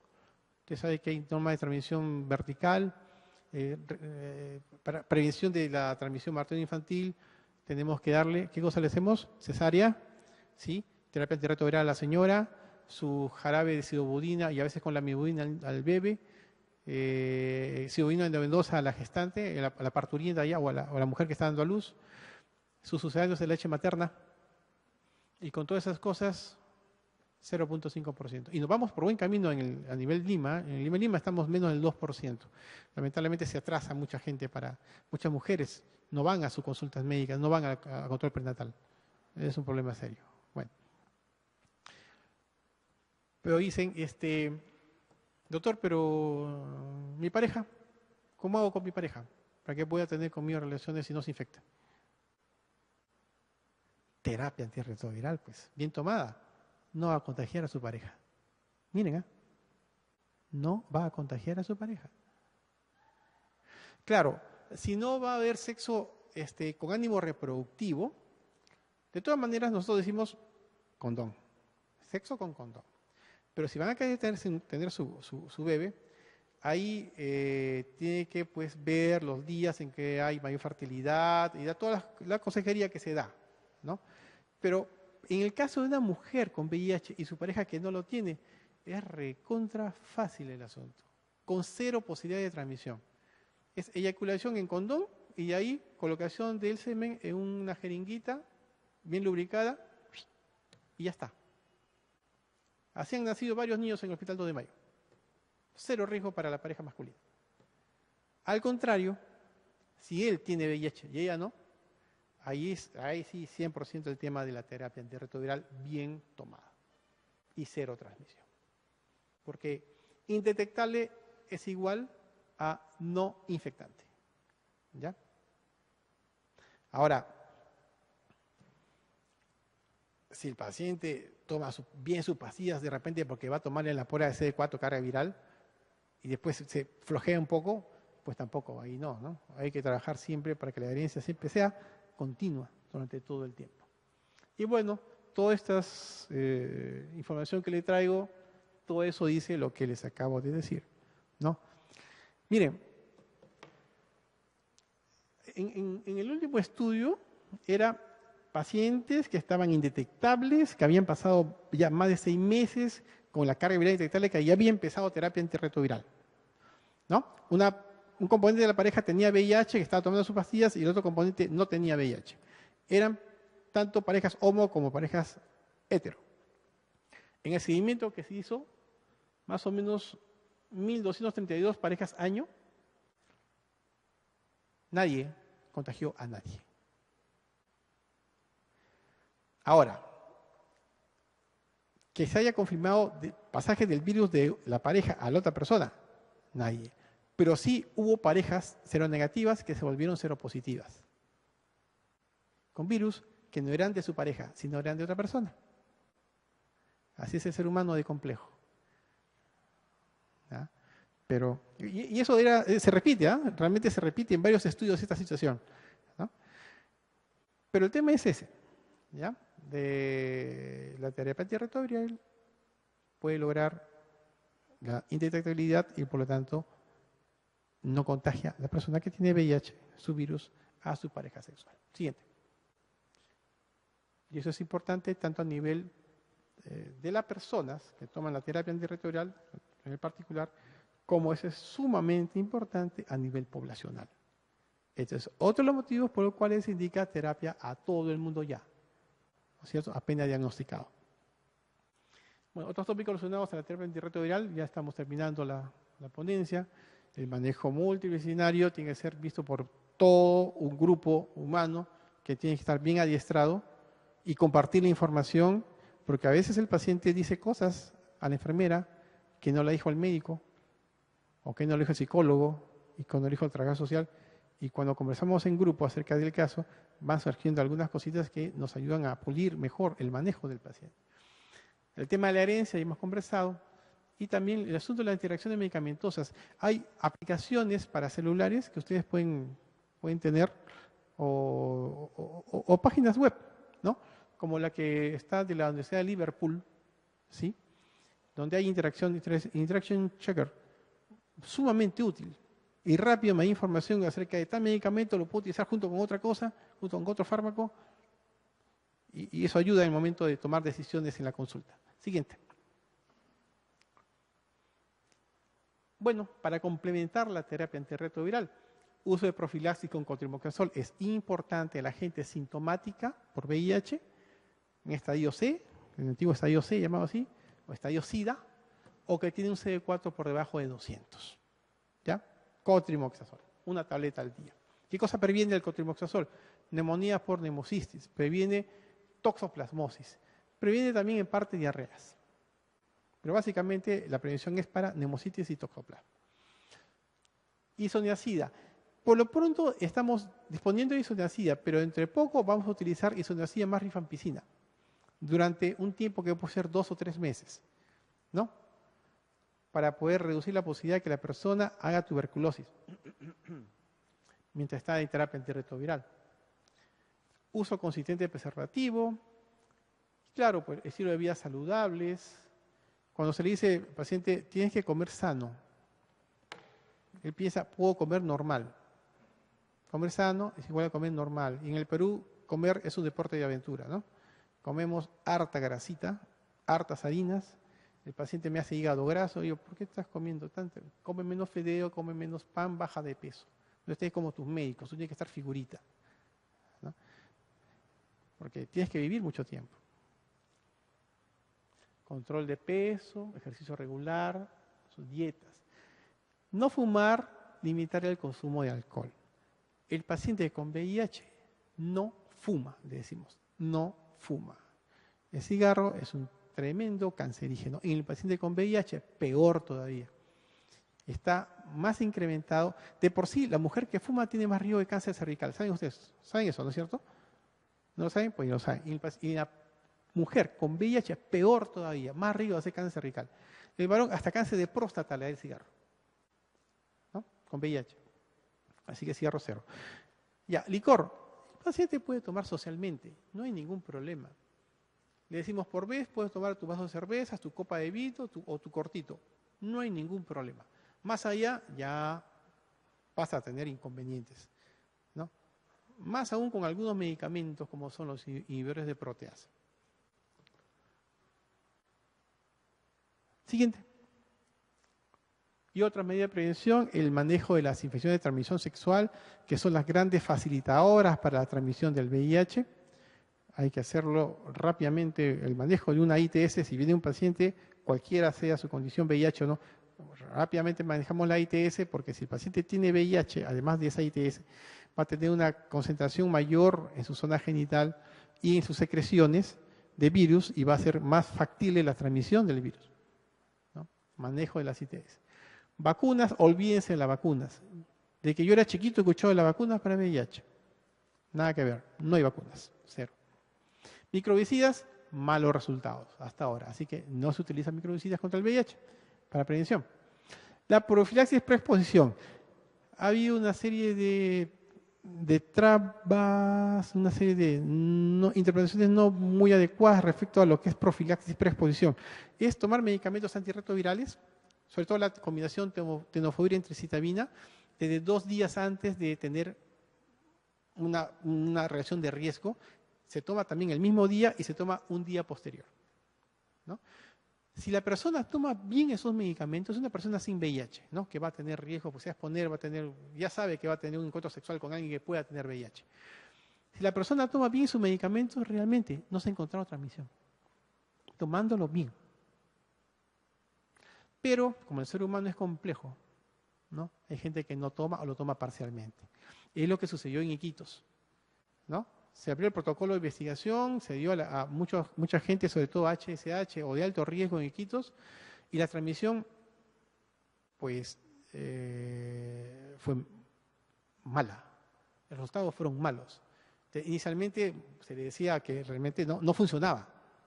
Claro, pero no funciona si es que el paciente toma mal el medicamento, pero si lo toma bien, ¿no? Como un estudio que ha salido hace poco tiempo en la zona de California, en Estados Unidos, ese estudio indica la protección es al 100%. Llega a estar un muy buen nivel. Intervenciones para el cambio de comportamiento, es decir, al paciente, mira, ¿sabes qué? Tienes riesgos para adquirir VIH, pues no tengas pues sexo así nomás, usa condón siempre, escoge a tus parejas mejor, limita el número de tus parejas sexuales, retrases un poco el inicio de tu vida sexual. Todos esos consejitos tan bonitos que se da no sirven. Ya por demás. La famosa consejería, pretest, no ayuda. Y eso sí que pues, posiblemente algunos psicólogos que vengan por acá me van a querer ahorcar, pero eso es la realidad. No funciona. Terapia antirretroviral, ¿no? El paciente al cual yo le hago el diagnóstico de infección por VIH, en ese momento, el golpe de ese diagnóstico va a hacer que sí medite las cosas que ha hecho y tome mejores decisiones ya para largo plazo.